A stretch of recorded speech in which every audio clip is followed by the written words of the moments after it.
মা দেউতা অসুস্থ তেওঁলোকৰ কেয়াৰটেকাৰ দুজন তেতিয়া মানে এজনৰ মামাকৰ মৃত্যু হৈছিল গতিকে ঘৰলৈ যাব লগা হৈছিল তাৰপিছত মোৰ দেউতাৰ লগত থকা জনৰো তেওঁ মানে কেইদিনমানৰ কাৰণে ছুটি লাগিছিল পূজাৰ আগে আগে এই গোটেই কথাবোৰ আচলতে মই ঠিক কৰিবলৈ ঘৰত মই আছিলোঁ কেয়াৰটেকাৰ কিজনৰ কাৰণ এনজিঅ'ৰ পৰা তেওঁলোকক ৰখা হৈছিল গতিকে এই ব্যৱস্থাবোৰ কৰি আছিলোঁ মই ভাবিছিলোঁ যে 21 তাৰিখে জুবিন যিহেতু ঘূৰি আহিব 22 তাৰিখৰ পৰা আমি চিনেমাখনৰ কামত লাগিম আৰু 30 তাৰিখৰ পৰা জুবিনৰ এতিয়া পূজাৰ শ্ব' আৰম্ভ হোৱা কথা গতিকে 29 তাৰিখ মানৰ পৰা আমাৰ ট্ৰেভেলিঙৰ মানে প্লেন আছিল এইবোৰ এতিয়া মোক সেইটো কথা সোধা হৈছিল যে মই 28 29 তাৰিখৰ পৰা জুবিনৰ লগত মই ট্ৰেভেল কৰিম নেকি তো মই যাম বুলি কৈছিলোঁ গতিকে 22 তাৰিখৰ পৰা মই হয়তো ঘৰত ভালকৈ থাকিবই নোৱাৰিলোহেঁতেন গতিকে মই ভাবিছিলোঁ যে ঘৰত এই বস্তুখিনি গোটেইখিনি চিজিল কৰি যাওঁ আৰু তাৰ কেইদিনমানৰ আগততো জুবিন বম্বেত ভূপেন হাজৰিকাদেৱৰ শতবাৰ্ষিকীৰ অনুষ্ঠান কৰি আহিছে আৰু এনেকুৱা 2-3 দিনৰ কাৰণে কেতিয়াবা গ'লে মোৰ যোৱা নহয় কাৰণ মই ভাবিছিলোঁ যে এইখিনি সময়ত তেওঁ অনুষ্ঠান কৰি ঘূৰি আহিব মোৰো ঘৰত সকলো সেটেল হৈ যাব তাৰপিছত মই প্ৰায় 1.5 মাহ সময় চিনেমাখন ৰিলিজ হোৱালৈকে মই জুবিনৰ লগতেই থাকিব লাগিব সেইবোৰ কথাৰ কাৰণেহে মোৰ যোৱা নহ'ল আৰু সেই জুবিনে আচলতে সকলোকে বিশ্বাস কৰিছিল জুবিনে ইমানেই বিশ্বাস কৰে সকলোকে যে তেওঁৰ প্ৰফেশ্যনেল কামত মোক কেতিয়াও সোমাবলৈ দিয়া নাছিল আৰু তেওঁ মোক সদায় একদম আৰম্ভণিৰ পৰা সেইটো মই বিয়া হোৱাৰ কথা নহয় একেবাৰে প্ৰথমৰ পৰাই মোক এইবোৰ কথা বুজাইছিল যে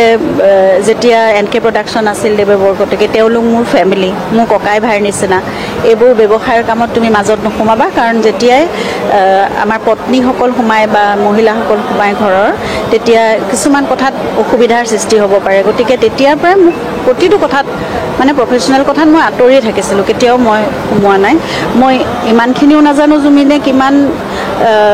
মানে ৰেমিউনাৰেশ্যন লৈ কিবা এটা অনুষ্ঠান কৰে বা তেওঁৰ এগ্ৰিমেণ্ট কেনেকৈ হয় কিমান শতাংশ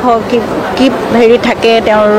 মানে মিউজিক লেভেলতে হওক যি হওক অন্য কপিৰাইট এই গোটেই কথাবোৰ মোৰ একোৱেই জ্ঞান নাই এই বিষয়ে মই একো নাজানো মই কেতিয়াও সোমোৱা নাছিলোঁ আৰু মই কেতিয়াও ভবাও নাছিলোঁ যে হঠাৎ এনেকুৱা এটা পৰিস্থিতি আহিব গতিকে সেইবোৰ কথা মই এতিয়া লাহে লাহে মই আনৰ পৰা শুনিছোঁ জানিব লাগিব শিকিব লাগিব সকলো কথা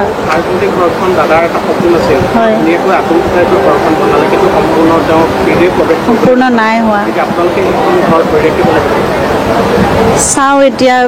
মানে বহুত কথা আহি পৰে নহয় এতিয়া মোৰ হাতত সিমানখিনি অৰ্থও থাকিব লাগিব মই সম্পূৰ্ণ কেনেকৈ কৰিম এতিয়া জুবিন থাকিলে হয়তো আমি আৰু 6 মাহৰ ভিতৰত আমাৰ ঘৰটো সম্পূৰ্ণ হ'লহেঁতেন কিন্তু এতিয়া কিমান সময় লাগিব কেনেকৈ পাৰোঁ তেওঁতো সকলো সপোন মই কৰিবলৈ চেষ্টা কৰিম কিন্তু মোৰ কিমান সময় লাগিব কেনেকৈ পাৰিম মই নাজানো কৰিম মই কিন্তু কৰিম সম্পূৰ্ণ আস্থা আছে তেওঁলোকে এতিয়ালৈকে জুবিনক নিজৰ ভাতৃৰ নিচিনাকৈ সকলো কৰি আছে গতিকে মই সকলোকে মই ধন্যবাদ জনাইছোঁ গোটেই অসমবাসী বুলিয়ে নকওঁ সমগ্ৰ বিশ্ববাসী অসম চৰকাৰ প্ৰশাসন পুলিচ প্ৰশাসন সকলোৱে মোৰ কাষত এতিয়া আছে জুবিনৰ প্ৰতি যি সন্মান যি মৰম সকলোৱে দেখাইছে গতিকে মই ভাবোঁ অনাগত দিনবোৰতো এই গোটেই যিমানবোৰ সমস্যা আছে বা মই নজনা কথা আছে এই গোটেই কথাবোৰত মই সকলোৰে পৰা সহায় সহযোগ পাম